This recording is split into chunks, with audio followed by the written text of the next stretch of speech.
buongiorno a tutti voi. Naturalmente vi starete chiedendo, ma il nostro cabarettista stamattina dove si trova?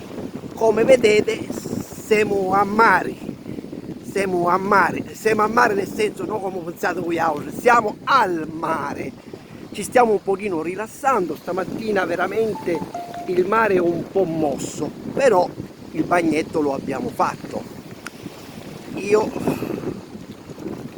auguro a tutti voi una felice giornata e non posso che augurarvi tutto il bene di questo mondo.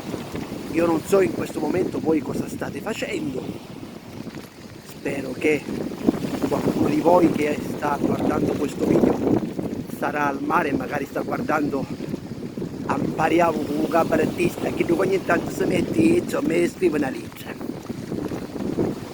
Cosa posso dire?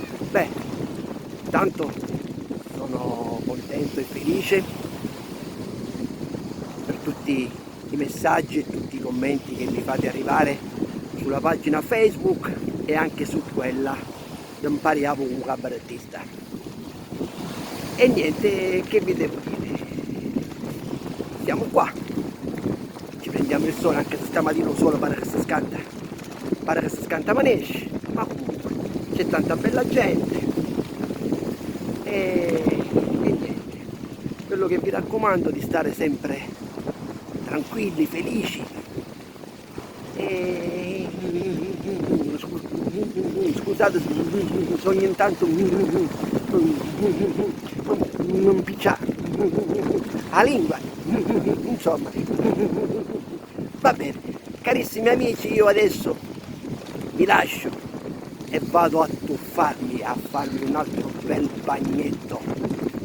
Questo mio bagno lo dedico a tutti voi che siete all'ascolto di questo video messaggio.